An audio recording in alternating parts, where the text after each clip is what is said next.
বল দাও। দিঘলা কাটি করবে কি?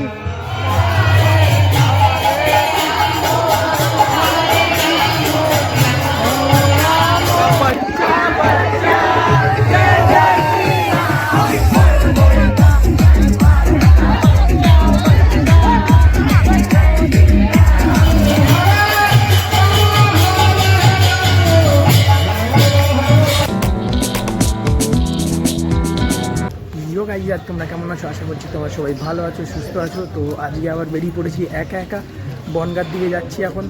তো বনগাঁতে আমাদের ওইদিকে আছে কীর্তন, তো ওইখানেই যাচ্ছি। অনেক বছর আগে একবার গেছিলাম, আর এইবার আবার যাচ্ছি বড় হওয়ার পর। তো চলো গাইস, অলরেডি অনেক লেট হয়ে গেছে, ট্রেন পাবো নাকি জানি না। আর এই ট্রেনটা না পেলে আবার সেই 3-4টের সময় ট্রেন আছে। ভাই ট্রেনটা ধরতেই হবে, অনেক লেট হয়ে গেছে। A few moments later. তো গাইজ হয়ে গেছে কাজ ছাড়া, এখন বাজে 12টা। এই 12টা কী বলছে, 1টা বাজে। তো 12টা 46 ট্রেন ছিল, 1টা মিস হয়ে গেছে। এখন আবার 2টো আগে ট্রেন। ভাই এক ঘন্টা বসে থাকতে হবে।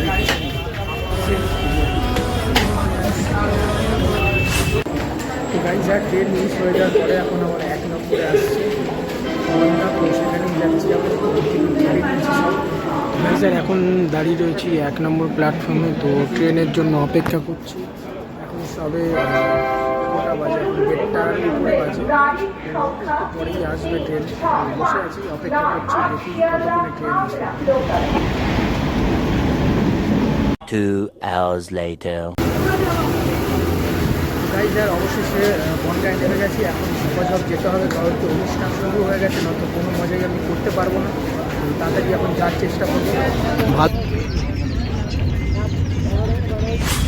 তো গাইজ আর চলে এসেছি চাঁদা বাজার। তো অনেকক্ষণ ধরে ঘোরাঘুরি করে, অনেক ট্রাভেলিং করে তারপরে শেষমেশ পৌঁছে গেছি।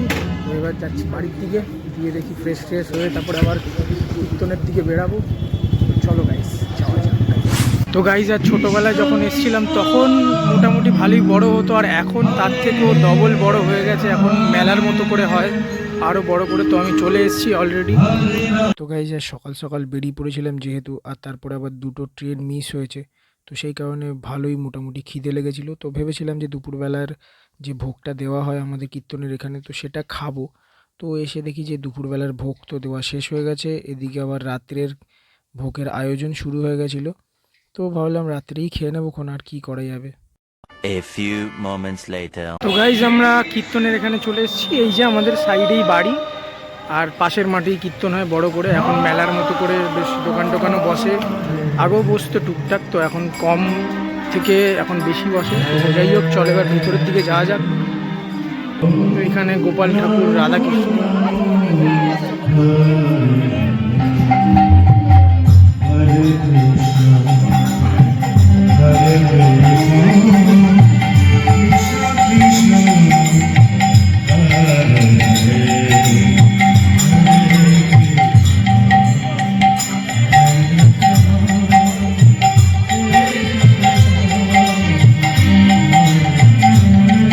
যার জন্য এখন সাজা গোজা চলছে। এটা কার সাজা গোজা হতে পারে তোমরা ভাবো?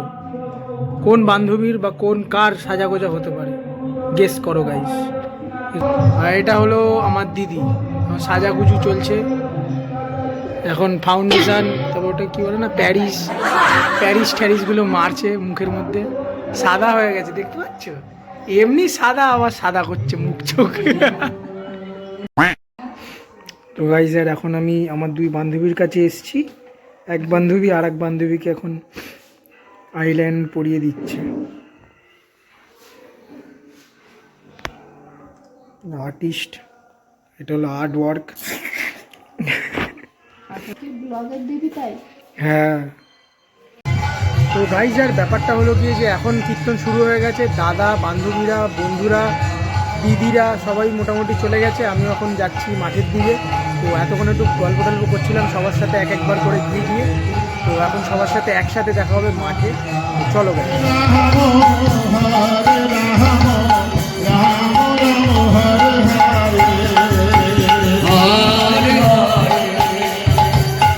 তো গাইজ তোমরা যেমন দেখতে পাচ্ছ যে এই ছোট ছোট বোনেরা সবাই মিলে একে একে এই যে হেঁটে মোমবাতি নিয়ে যাচ্ছে। তো এরা সবাই যাচ্ছে আরতি দিতে।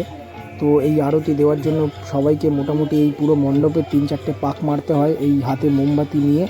তো তারপরে সবাই ধীরে ধীরে চলে আসে এই মেন মণ্ডপের সামনে, একে একে লাইন দিয়ে সবাই মিলে আরতি করে। তো তোমরা দেখতে পাবে এক্ষুনি গাইজ। তো এই দেখো গাইজ সবাই মিলে আরতি দিচ্ছে একে একে লাইন দিয়ে ধীরে ধীরে। তো এই লাইন দিয়ে আরতি দেওয়ার পরে সবাই ধীরে ধীরে হরিনামে মজে উঠবে, সবাই একসাথে নাচ করতে লাগবে। খুব সুন্দর একটা দৃশ্য তোমরা এক্ষুনি দেখতে পারবে। তো এই দেখো গাইস সবাই কী সুন্দরভাবে নাচ করছে। তো এখানে একটা আলাদাই আমেজ আর আলাদাই একটা ভাব আছে। যারা এই হরিনামে নাচ করেছে তারাই একমাত্র জানে যে এইটার কি একটা ভাব আর কি আনন্দ। তো আমিও মোটামুটি খুব আনন্দ করে সবার সাথে নাচ করছিলাম। আর এর মধ্যে আমার দিদি বন্ধুরা সবাই ছিল, অনেক দিন পরে সবাইকে পেয়েছিলাম। তো খুব সুন্দর মজা হচ্ছিল আর আনন্দও লাগছিল আমার খুব। তো দেখতে পাচ্ছ গাইস সব গ্রুপ বানিয়ে সুন্দরভাবে নাচ করছিল, সবাই খুব মজা করছিল, আমিও খুব মজা করছিলাম গাইস, খুব সুন্দর লাগছিল। তো এই প্রথম দিনের মতো মোটামুটি শেষ পর্বের দিকে চলে এসেছিলো আমাদের এই হরিনামের নাচ গান আর এই অনুষ্ঠান। তো এরপরে রাত্রির বেলা হবে রাসলীলা, তো ওটাও তোমরা দেখতে পারবে।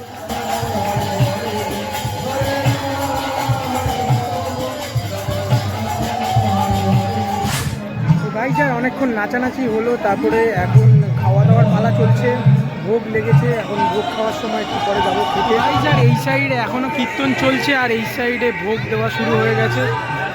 তো গাইজ তোমরা যেমন দেখতে পাচ্ছ যে দিদি এখন এসছে নাড়ুগোপালের হাতে নাড়ু দিতে।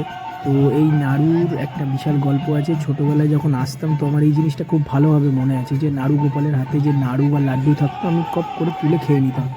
তো এই জিনিসটা মনে করে খুব হাসি পেলো যদিও, কিন্তু এটা একটা যেহেতু প্রসাদ তো সবাই নিয়ে খেতে পারে, কিন্তু এটা সাহস কারোরই হয় না, কারণ এটা মানে একটা বিশাল সাহসিকতার ব্যাপার। কিন্তু আমাদের ফ্যামিলি যেহেতু এসবের মেনে থাকে তো আমি এটা নিতেই পারি, আমাকে কেউ কিছু বলে না। তো এটা একটা প্রসাদ, সবাইকে দিয়ে খাওয়াটাই বেটার। কিন্তু যখন ছোটো ছিলাম গাইস জানতাম থোড়ি, আমার বেশ ভালো লাগতো যে নাড়ু গোপালের হাত দিয়ে নাড়ু হোক বা লাড্ডু হোক চুরি করে খেয়ে নিই। তো তখন খেতাম, ছোটো ছিলাম, বাট এখন তো আর খেতে পারবো না। যাই হোক,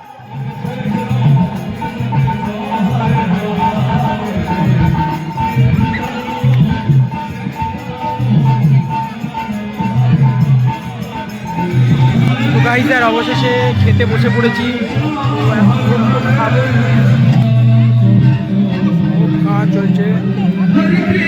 জানতাম না খাওয়া দাওয়া শেষ হওয়ার পরে পায়েস দেবে, তো পায়েসটা হাতেই নিয়ে নিয়েছি তাই।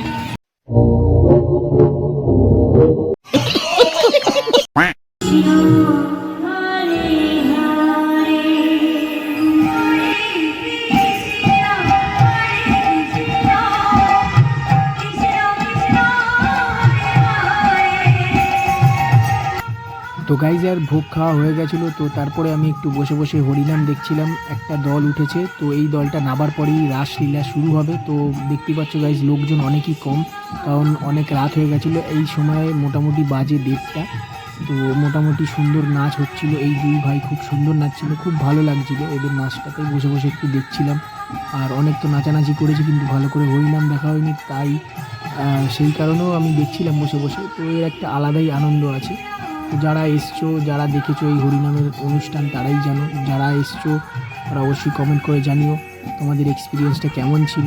আর যারা আসোনি তারা এখানেই দেখে নাও আর কী করবে guys. A few moments later. Krishna Hare Krishna Hare Ram Hare Ram Ram Ram Hare Hare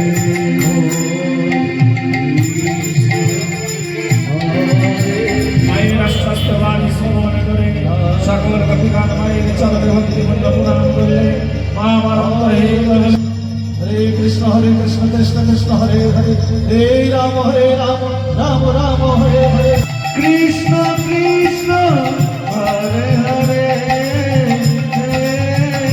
Krishna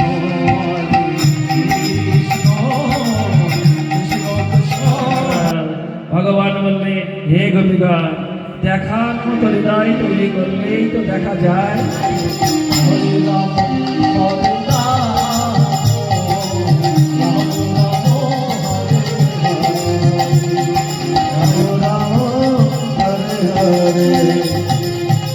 Hare Krishna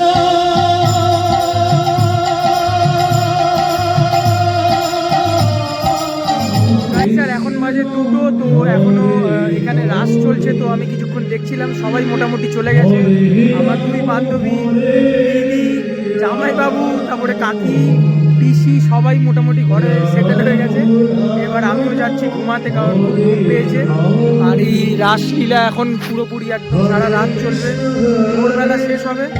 তো চলো এখন ঘুমাতে যাই, আবার পরে দেখা হচ্ছে। বাই।